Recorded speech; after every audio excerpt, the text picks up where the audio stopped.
তো আপনাদের তখন জন্মও হয় নাই। সংস্কার আপনারা জানেন, এই দেশে একদলীয় শাসন ব্যবস্থা করেছিল তৎকালীন পলায়নকৃত স্বৈরাচারের পূর্বপুরুষরা, গণতন্ত্রের কথা বলে বাকশাল করেছিল। বাট এই তো বিএনপি প্রতিষ্ঠাতা শহীদ জিয়াউর রহমান, তিনি প্রথম বহুদলীয় গণতন্ত্র প্রতিষ্ঠা করেছিলেন। 79-এর নির্বাচন, ওই সংসদের নির্বাচনের ইতিহাস দেখেন, সকল রাজনৈতিক দল অংশগ্রহণ করেছিল। বহুদলীয় গণতন্ত্র পুনঃপ্রবর্তক হচ্ছে শহীদ রাষ্ট্রপতি জিয়াউর রহমান। অর্থাৎ সংস্কার দিয়েই বিএনপির যাত্রা শুরু। আজকে দেশের উন্নয়নের কথা বলেন, শহীদ জিয়াকে বলা হয় আধুনিক বাংলাদেশের রূপকার।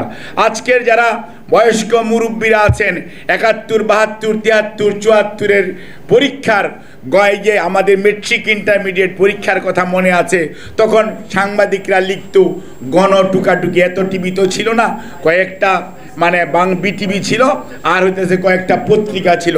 পত্রিকায় লেখা হইতো গণ টুকাটুকি হচ্ছে। কিন্তু এই জিয়াউর রহমান সাহেবের আমলে যখন 7ই নভেম্বরের পরে জনগণ ভালোবেসে বন্দিদশা থেকে বের করে এনে দায়িত্ব দিলেন, তখনই কিন্তু আপনার এই দেশে ডিসিপ্লিন কি জিনিস সেটি আসলো এবং এই গণটুকাটুকি বন্ধ হলো। অর্থাৎ দেশকে কিভাবে ডিসিপ্লিন এবং উন্নয়নের দিকে নিয়ে যাওয়া যায় এবং তলাহীন ঝুড়িকে কিভাবে তলা ঠিক করে স্বয়ম্বর জাতিতে পরিণত করা যায়, এবং যে জাতি পিএল 480 গম না আসলে খাবার পেত না, সেই বাংলাদেশ প্রথম চাল রফতানি করে শহীদ রাষ্ট্রপতি জিয়াউর রহমানের আমলে। আজকে আমরা সবাই সুন্দর সুন্দর কাপড় পরে বসে আছি, এই RMG গার্মেন্টস, সেটির কিন্তু প্রতিষ্ঠাতা শহীদ রাষ্ট্রপতি জিয়াউর রহমান। আজকে আমরা বিদেশে আমাদের 1 কোটির বেশি মানুষ কাজ করে, সেটি শুরু করেছিলেন শহীদ রাষ্ট্রপতি জিয়াউর রহমান। অর্থাৎ অর্থনৈতিক মুক্তি, অর্থনৈতিক উন্নতি, আধুনিক কৃষি ব্যবস্থার জন্য সবচেয়ে যার অবদান শহীদ রাষ্ট্রপতি জিয়াউর রহমান। আজকে ইলেকট্রিসিটি নিয়ে কথা বলেন, রুরাল ইলেকট্রিসিটি। গ্রামে কোনোদিন আমরা হারিকেন জ্বালিয়ে পড়েছি, কুপি জ্বালিয়ে পড়তাম আমরা যখন স্কুল কলেজে পড়েছি ভাইয়েরা। আমি ঢাকার শহরের লোক না, আমি গ্রামের মানুষ। কাজেই সেই মানুষ আমরা যখন এই রুরাল ইলেকট্রিফিকেশন বোর্ড REB যেটার নাম, এইটার প্রতিষ্ঠাতা শহীদ রাষ্ট্রপতি জিয়াউর রহমান। আজকে যে ডিপ টিউবওয়েল এগুলো যেগুলো আছে, BRDB বলেন, ওইটার প্রতিষ্ঠাতাও শহীদ রাষ্ট্রপতি জিয়াউর রহমান। অর্থাৎ কৃষির উন্নয়ন, কৃষকের উন্নয়ন শহীদ রাষ্ট্রপতি জিয়াউর। অর্থাৎ সংস্কার দিয়ে যেটার শুরু বেগম খালেদা জিয়া। আজকে মা বোনেরা স্কুলে যান, গ্রামে যান, আমার মেয়েরা, আমার বোনেরা আজকে সাইকেল দিয়ে স্কুলে যায় এবং বিনা পয়সায় তারা বই পায়, বিনা পয়সায় স্কুল কলেজে পড়তে পারে 12 ক্লাস পর্যন্ত। এটির জন্য বেগম খালেদা জিয়া। আজকে শিশুদের ডেভেলপমেন্টের জন্য, মানসিক উন্নয়নের জন্য সবচেয়ে বেশি কাজ করা মানুষ শহীদ জিয়া এবং খালেদা জিয়া। মুক্তিযোদ্ধাদের কথা বলেন, মুক্তিযুদ্ধ বিষয়ক মন্ত্রণালয়, ওটাও খালেদা জিয়া। শিশু নারীর কথা বলেন, সেটার উন্নয়নের সাথেও জিয়াউর রহমান, খালেদা জিয়া। অর্থাৎ আমি যে কথাগুলো বলতে চাই, ছিলেন রাষ্ট্রপতি শাসিত সরকার, সেটিকে আপনারা এই বেগম খালেদা জিয়া 91 নির্বাচিত হওয়ার পর সংসদীয় গণতন্ত্র বিরাট সংস্করণ, এটাই প্রথম, এটা একটা বড় সংস্কার, সেটিকে স্বীকার করবেন না। এই কথাগুলি বলার উদ্দেশ্য হচ্ছে সংস্কার চলমান প্রক্রিয়া, রাষ্ট্র চলমান প্রক্রিয়া। মানুষের, রাষ্ট্রের, নাগরিকদের আশা আকাঙ্ক্ষা চাহিদা প্রতিদিন চেঞ্জ হবে। আগে এক সময় হেঁটে হেঁটে হজে যাওয়া যেত, এখন তারপরে জাহাজে চড়ে হজে যেত। যাদের বয়স আমার মতো তারা দেখেছেন যে হিজবুল বাহার জাহাজে হজে যেতে হতো। তারপরে আসলো, কারণ প্লেনে জাহাজের হজে যাওয়ার কথা আগে কল্পনাও করা যেত না রে ভাই। আজকের বাস্তবতায় যদি আপনারা শুনেন, এই ছোট ছোট ছেলেমেয়েরা মনে করবেন এটা তো হাসির কথা বলতেছেন। আর আজকের বাস্তবতা হচ্ছে আমরা সবাই প্লেনে যাই। অর্থাৎ ইটস এ গ্র্যাজুয়াল ডেভেলপমেন্ট। এবং এই সংস্কারের সাথে যদি আমরা খাপ খাওয়াতে না পারতাম, আমরা যদি আগের সেই তেজগাঁও বিমানবন্দরই থাকতো, তাইলে ওই উত্তরার ওই বিমানবন্দর যদি চালু না হতো, যেটা জিয়া এয়ারপোর্ট ছিল after the assassination of late president Ziaur Rahman 91, যেটা স্টার্ট হয়েছিল, সেইটার তাহলে কি এত প্লেন উঠতে পারতো? অর্থাৎ মানুষের চাহিদা, দেশের মানুষের চাহিদা 7.5 কোটি মানুষ ছিল, আজকে 18 কোটি মানুষ। কাজী মানুষের এই চাহিদার সাথে যদি খাপ খাওয়াতে না পারা যায় তাহলে তো চলা যাবে না। এবং এইটার জন্যই সংস্কার, রাষ্ট্র এগুলি কোনো স্ট্যাটিক কোনো আইটেম না, এটা অলওয়েজ ডাইনামিক। মানুষের আশা আকাঙ্ক্ষা প্রত্যেকটার পরিবর্তন হবে, চিন্তা চেতনার পরিবর্তন হবে, সেইটার সাথে খাপ খাওয়ানো। কিন্তু মনে রাখতে হবে অতীতকে আপনি ভুলে যাবেন।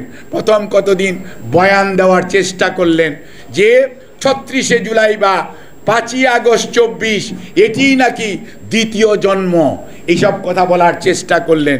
কিন্তু ভাই 47 যদি না হতো তাহলে 71 পেতেন না, আর 71 যদি না হতো 75ও হতো না, 90ও হতো না। আর ওইটা যদি না শিক্ষা থাকতো তাহলে 24-এর 36শে জুলাই হতো কিনা বিরাট বড় প্রশ্নবোধক। কাজেই মনে রাখতে হবে ইতিহাসের ধারাবাহিকতাকে অস্বীকার করার চেষ্টা করবেন না। যার যতটুকু অবদান সেই অবদানকে স্বীকার করার মধ্যেই সত্যিকার অর্থে বীরত্ব আছে, এবং আপনি যে দেশের ভালো চান সেটি প্রমাণ করে। আর যদি এককভাবে কিছু করেন তাহলে পতিত কর্তৃত্ববাদী সরকার যেটি ছিল তার অবস্থাও কিন্তু আপনাদের হতে পারে। কাজে মনে রাখতে হবে, কেউ কেউ বলেন আমরা কি খালি নির্বাচন দেওয়ার জন্য উপদেষ্টা হয়েছি? আরে ভাই 36শে আগস্টের আগে আপনাকে তো রাস্তায় দেখা যায় নাই। গত 18 বছর বাংলাদেশের মানুষের উপর যে নির্যাতন, নিপীড়ন, গুম, মানবাধিকার লঙ্ঘন এবং লক্ষ লক্ষ ভুয়া মামলা হলো, আপনারা বিদেশে ছিলেন, কোনো একদিন একটা কলাম লিখেন নাই, 1-2জন বাদে। আর সবাই আজকে এসে চেয়ার নিয়েছেন, অফিস হয়েছে, এসি ঘরে থাকেন, পুলিশ নিয়ে চলেন, এবং আপনারা ভাবেন আপনারাই আমাদের হর্তাকর্তা, মুন্ডু বিধাতা। এইরকম চিন্তা করা ঠিক না। ডক্টর ইউনূস সাহেবকে যদি আমরা ধরি, উনি 99.9, আর আপনারা সবাই মিলে 0.01%। কাজে মনে রাখবেন, কেউ ডক্টর ইউনূস হওয়ার চেষ্টা করবেন না। উনার মুখ দিয়ে এখন পর্যন্ত উনি কোনো কথা বলেন নাই। উনার প্রেস সেক্রেটারি বলে, উনার উপদেষ্টা বলে, বিশেষ সহকারী বলে, কতক্ষণ পরে আবার সেটা ডিলিট করে দেয়। মানে আমরা একটা মগের মুল্লুকের মধ্যে পড়ে গেছি। এটা তো হতে পারে না। There should be someone spokesman of the government যে কথা বলবে, যার কথার মধ্যে কন্টিনিউটি থাকবে, যার কথার মধ্যে সাস্টেনেবিলিটি থাকবে, যার কথার মধ্যে কনসিস্টেন্সি থাকবে। এটি কি এক একজন বড় সাহেব, ওনারা ভালো শিক্ষিত মানুষ, যেখানে ছিলেন ওখানে থাকেন, আপনাদেরকে ওই দেশের মানুষ সম্মান করবে। আপনারা বাংলাদেশে কি করেছেন? আপনারা একজন বাংলাদেশে কি করেছেন? একজন প্রতিরক্ষার সাইড নাকি দেখেন, উনি লতিফুর রহমান সাহেব যখন প্রধান উপদেষ্টা ছিলেন ওই সময় সে কয়েকদিন পিএইচগিরি করেছেন। লতিফুর রহমান সাহেব প্রধান উপদেষ্টা থেকে চলে গেছেন, উনি বিদেশ চলে গেছেন। এতদিন পরে আবার উনি এখন আমাদের প্রতিরক্ষা দেখবেন। আরে বাবা, এই দেশে কি আর কোনো লোক নাই? এতদিন বলছেন মানবিক করিডোর, অমুক করিডোর, তমুক করিডোর, এখন বলে কি আমি এগুলি বলি নাই, আমরা আলোচনাই হয় নাই। এই আলোচনাটা আনলেন কেন তাহলে? এই কনফিউশন তৈরি করলেন কেন তাহলে? আপনাদের সম্পর্কে সরকারের সিদ্ধান্তহীনতা, আপনাদের মধ্যে দ্বিচারিতা, এই সমস্ত কথা, এগুলো তো পতিত আওয়ামী লীগের কাজ। আওয়ামী লীগ যা মুখে বলে করে আরেকটা, এটা আমরা বিশ্বাস করি। বাংলাদেশের মানুষ জানে যে আওয়ামী লীগ মুখে যেটা বলে ওইটা করে না, করবে কিন্তু আরেকটা। আপনারাও শুরু করেছেন তাই। আপনারা যা ইচ্ছা তাই মনে হচ্ছে আপনাদের মানে পৈতৃক সম্পত্তি, বাংলাদেশের ভিতর দিয়ে কেউ যাবে আসবে, আপনারা সিদ্ধান্ত নেবেন, জনগণের কোনো দায় নাই। যেমন পতিত বা পলায়নকৃত স্বৈরাচার করতো, কিন্তু আপনারা এই সমস্ত দায় ইউনূস স্যারের ঘাড়ে চাপাচ্ছেন। আপনারা ইউনূস স্যারকে আপনারা বিতর্কিত করার জন্য এই উপদেষ্টা কাউন্সিলের অনেক সদস্য জড়িত। আজকে কেন আন্দোলন হবে এই উপদেষ্টাদের বিরুদ্ধে? কেন আন্দোলন হবে? কারণ আইন আদালতকে আপনারা বিশ্বাস করেন না। আইন আদালত যখন আপনাদের পক্ষে যায়, শেখ হাসিনার সময় যেমন ছিল তখন খুব ভালো, আপনাদের বিপক্ষে যখন যায় তখন আপনারা ফেসবুকে স্ট্যাটাস দেন। এটি কি? এগুলো তো শেখ হাসিনার মানসিকতা, আপনারা এগুলো করেন কেন? আপনাদের মধ্যে তো আপনারা লেখাপড়া জানা মানুষ, নিজেদেরকে খুব শিক্ষিত মনে করেন, আচরণটা শিক্ষিত মানুষের মতো করেন, তাহলে দেশের মানুষ আশা রাখবে, বিশ্বাস রাখবে। আপনারা এটা কি করছেন? এই দেশের মুক্তিযুদ্ধ হয়েছিল, 30 লক্ষ মা বোন শহীদ হয়েছিল, আমাদের 2 লক্ষ মা বোনের সম্ভ্রমের বিনিময়ে আমাদের স্বাধীনতা অর্জন হয়েছে। এখন মুক্তিযুদ্ধের সেক্টর কমান্ডাররা যদি আইসা বলতো আমরা এখন দেশ চালাবো, কি অবস্থা হইতো? 90-এর যদি খায়রুল কবির, খোকন, আমানুল্লাহ আমানরা বলতো এই দেশ আমরা চালাবো, কি অবস্থা হইতো? 52-র ভাষা আন্দোলনের পরে বরকত, রফিক, জব্বারের আব্বা আম্মা যদি আইসা বলতো আমরা এখন দেশ চালাবো, 69-এর গণ অভ্যুত্থানের পরে যদি আমাদের মাহবুবুল্লাহ ভাইরা বলতো আমরা এখন দেশ চালাবো, তোমরা যাও, কি অবস্থা হইতো? সব সময় আন্দোলন সংগ্রামে ছাত্র জনতা মাঠে থাকে। তার পরবর্তীতে দেশের জনগণ সিদ্ধান্ত নেয় কাদেরকে দেশ পরিচালনার দায়িত্ব দিবে।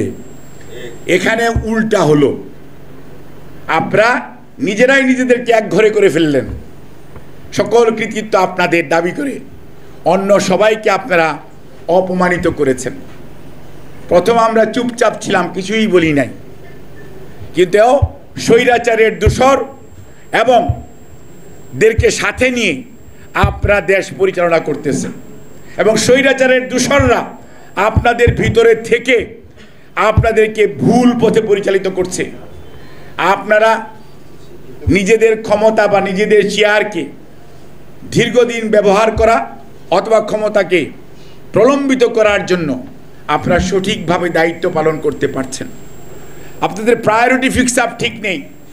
বিচারের ব্যবস্থা করা it should be the number 1 priority. সংস্কার, ইয়েস, নির্বাচন কমিশন কুলুষিত ছিল, আপনারা গঠন করেছেন। আপনারা বিচার ব্যবস্থার মধ্যে চরম দলীয়করণ ছিল, অর্ধেকটা করে চুপচাপ বসে আছেন, বাকিটুকু করছেন না। এবং তার পরবর্তীতে নির্বাচনের জন্য একটা রোডম্যাপ মানে কি? আপনাকে একটা তারিখ দিবেন বিভিন্নভাবে, যে অমুক তারিখ থেকে অমুক তারিখ, এটা দিয়ে সমস্যা কি? আর এটাই তো আপনার প্রাইমারি কাজ।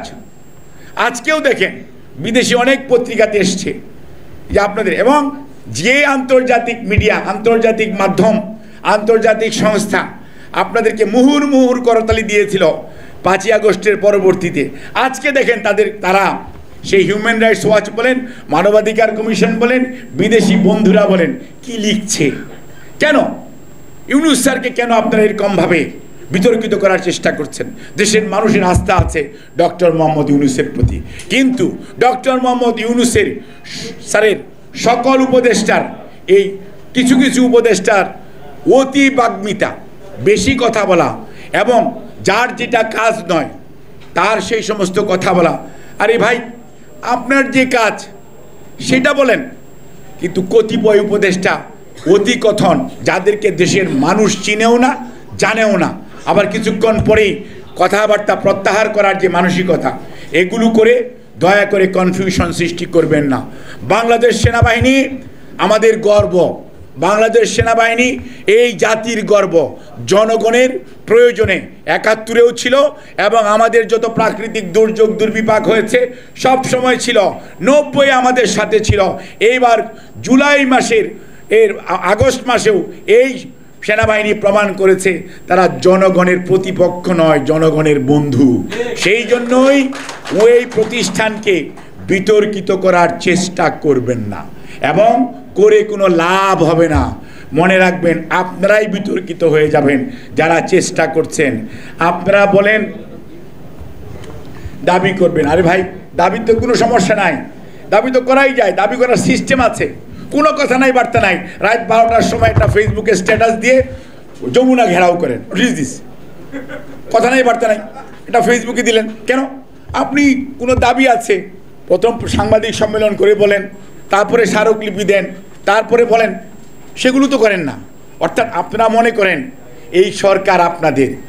অবশ্যই এর জন্য সরকারের কতিপয় ব্যক্তিও দায়ী, কারণ ওনারা কেউ উপদেষ্টা হয়েছেন এবং তারা ক্ষমতা দেখাচ্ছেন।